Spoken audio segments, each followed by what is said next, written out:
পর্যাপ্ত বাসের অভাবকে কেন্দ্র করে উত্তেজনা ছড়ালো শিলিগুড়ির তেনজিং নোরগে বাস টার্মিনাসে। বুধবার সকাল থেকে বাড়ি ফেরার উদ্দেশ্যে যাত্রীদের দীর্ঘ লাইন পড়ে থাকলেও বাস না পেয়ে ক্ষোভে ফেটে পড়েন বহু মানুষ। পরিস্থিতি উত্তপ্ত হয়ে উঠলে টার্মিনাসের কাউন্টার, কম্পিউটার সহ একাধিক সম্পত্তিতে ভাঙচুর চালানো হয়। জানা গিয়েছে, বিধানসভা নির্বাচনকে সামনে রেখে নির্বাচন কমিশনের নির্দেশে বহু সরকারি বাস ভোটের কাজে নিয়োজিত করা হয়েছে। তার জেরেই সাধারণ যাত্রী পরিষেবায় মারাত্মক প্রভাব পড়েছে। সকাল থেকে জলপাইগুড়ি, আলিপুরদুয়ার, কোচবিহার সহ উত্তরবঙ্গের বিভিন্ন জেলায় ফেরার জন্য হাজার হাজার যাত্রী টার্মিনাসে ভিড় জমালেও বাসের দেখা মেলেনি। দীর্ঘক্ষণ অপেক্ষার পরেও বাস না পাওয়ায় যাত্রীদের মধ্যে ক্ষোভ বাড়তে থাকে। একসময় সেই ক্ষোভ বিস্ফোরিত হয়ে ভাঙচুরে রূপ নেয়। টিকিট কাউন্টার ও অন্যান্য অবকাঠামোতে ব্যাপক ক্ষয়ক্ষতি হয়েছে বলে জানা গিয়েছে। পরিস্থিতি নিয়ন্ত্রণে আনতে ঘটনাস্থলে পৌঁছায় কেন্দ্রীয় বাহিনী ও পুলিশের উচ্চপদস্থ আধিকারিকরা। নিরাপত্তা জোরদার করা হয়েছে। পুরো এলাকায় ধীরে ধীরে পরিস্থিতি নিয়ন্ত্রণে এলেও যাত্রীদের মধ্যে ক্ষোভ এখনো প্রশমিত হয়নি। এ বিষয়ে টার্মিনাস আইসি সুবীর সরকার কি বলছেন শুনবো। সকলে জানেন, নির্বাচন কমিশন আমাদের প্রচুর গাড়ি নিয়ে গেছে। এইবার সেখানে দাঁড়িয়ে আমরা যতটুকু গাড়ি আমাদের হাতে আছে সেটা নিয়ে পরিষেবা দেওয়ার চেষ্টা করছি। এইবার এখন যাত্রী তো প্রচুর পরিমাণে আসবে। আমার ন্যাচারালি গাড়ি 10 মিনিট অন্তর অন্তর চলে, কুচবিহার লাইনে গাড়ি, কিন্তু এখন তো আমি সেটা নিতে পারছি না। কারণ এখন আমার ওই 1-1.5 ঘন্টা পরে একটা করে গাড়ি দিতে হচ্ছে। সকাল থেকে অনেক গাড়ি গেছে, 10-15-12টা গাড়ি গেছে। যতটুকু দিতে আসছে গাড়ি আমরা দিচ্ছি। এই যে এখন একটা গাড়ি আসলো, তাকে বুকিং করতে দেওয়া হলো, বুকিং হয়ে গেল। এবার যার জন্য আমি একজন 10টা, 12টা, 13টা করে টিকিট চাচ্ছে, তাহলে 4টা যদি 10টা করে টিকিট দেয়, 5 জন নেওয়া করে 50 সিটে গাড়ি শেষ। এবার পেছনে লোক ঝামেলা করছে, যার জন্য আমি সিস্টেম করে দিলাম যে 4 জন করে। এখন যার জন্য ভাঙচুর হয়েছে, আমার কাউন্টার ভেঙেছে, আমার কম্পিউটার ফেলে দিয়েছে এবং আদার্স গালাগালি করেছে। এগুলো শুনতে হচ্ছে। আমরা পরিষেবা দেওয়ার পরে এগুলোই আমাদের কাম্য। এটা এখন এই যে কাউন্টার বন্ধ, কাউন্টার দেখুন, কাউন্টার বন্ধ, কম্পিউটার ফেলে দিয়েছে, কাজ ভেঙে দিয়েছে। মনে হচ্ছে বেশি। প্রতিবার তো আমরা পরিষেবা দিয়ে থাকি, এরকম দিয়ে থাকি। এবার গাড়িও সংখ্যা অনেক বেশি দিয়েছে নির্বাচন কমিশন, হয়তো তাতে গাড়ি পরিমাণ আমার আরো কমে গেছে। যেমন আমরা গত 4 দিন অব্দি অনেক গাড়ি চালাতে পেরেছি, কিন্তু গত পরশু দিন আমাদের আরো গাড়ি নিয়ে নিয়েছে, যার জন্য গাড়ির সংখ্যা আরো বেশি কম। পাশাপাশি ডেপুটি আইসি রঞ্জিত দাশগুপ্ত কি জানাচ্ছেন শোনাবো। আমি তো সকাল থেকে এখানে আছি, যা চাপ, এত গাড়ি, প্যাসেঞ্জার, মানে হাজার হাজার প্যাসেঞ্জার, কোনো সাইডে আমি সামাল দিতে পারছি না। মেন লাইন না লোকাল সাইড, না কুচবিহার না জলপাইগুড়ি সামাল দিতে পারছি না।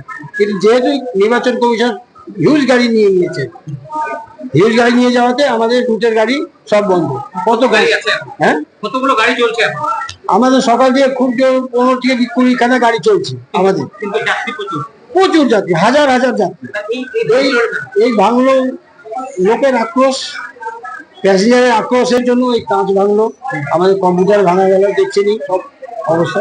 এই আমরা সামাল দিতে পারছি না এখন। আমরা তো কম্পিউটার লোকের মারের ভয় ভেঙে পারে। কম্পিউটার নষ্ট হয়েছে, কাঁচ নষ্ট হলো, ভাঙলো কাঁচ, কম্পিউটার নষ্ট হয়েছে। এছাড়া তো এখন ব্যাপারটা হলো, রাত্রেবেলা আমাদের রকেট, ভলভো গাড়ি যাবে, ওই চালানগুলো যে কিভাবে বেরোবে আমরা এখনো অবধি জানি না কিভাবে। সর্বোপরি প্রতীক্ষারত যাত্রীরা কি জানাচ্ছেন শুনে নেওয়া যাক। ভালো করে কেউ কোনো উত্তরও দিচ্ছে না যে আদৌ বাস পাওয়া যাবে কিনা, আদৌ গেলেও কতক্ষণে বাস পাওয়া যাবে সেটাও জানাচ্ছে না। সেটা যদি না জানান, বাইরে কাউন্টারে একটা ডিক্লারেশন টাঙিয়ে দিন। পাবলিকের কথা হচ্ছে এটা।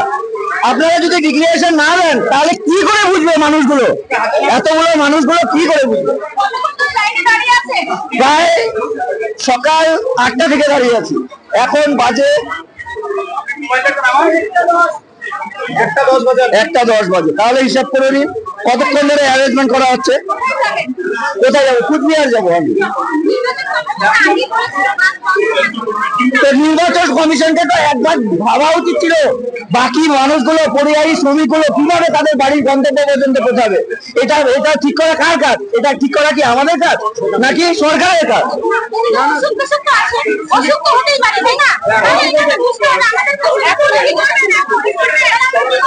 এখন আমরা ধৈর্য ধরে দাঁড়িয়ে আছি যে কখন আমরা টিকিট পাবো আর গন্তব্যস্থলের দিকে নিজেদের চলে যেতে পারবো। এখন গাড়িতে 8টার দিকে আসি, 8টা থেকে এখানে বসে আছি অনেকক্ষণ থেকে, মানে আমাদের অবস্থাটা একবার দেখো, কিন্তু গাড়ি আমরা পাচ্ছি না।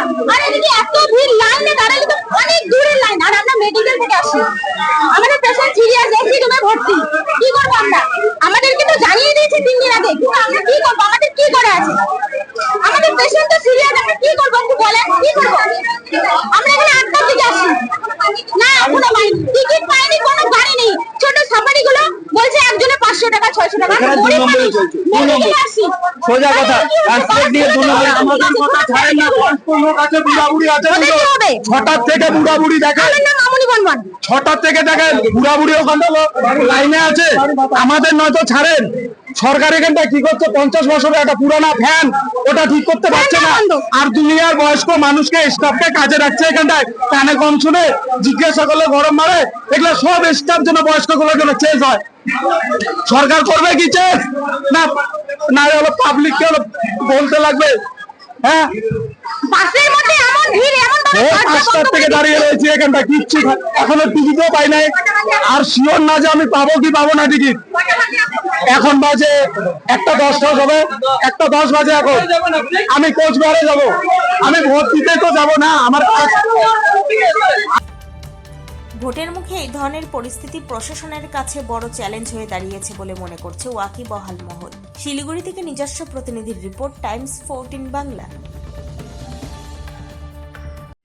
মুখের উজ্জ্বলতা হারিয়ে গেছে, স্পট পড়ে গেছে, ব্রণ ভর্তি, তাই আর দেরি না করে আজই আসুন রায়গঞ্জের চণ্ডীতলায় হেলথ প্লাস মাল্টি স্পেশালিটি ক্লিনিকে এবং এখানে পান অভিজ্ঞ ডাক্তার দ্বারা ফ্রি স্কিন টেস্ট।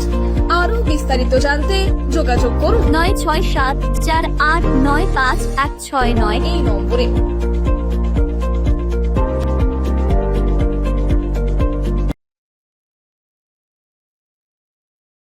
আজ তোমার বিয়ে সাজলো নতুন সাজে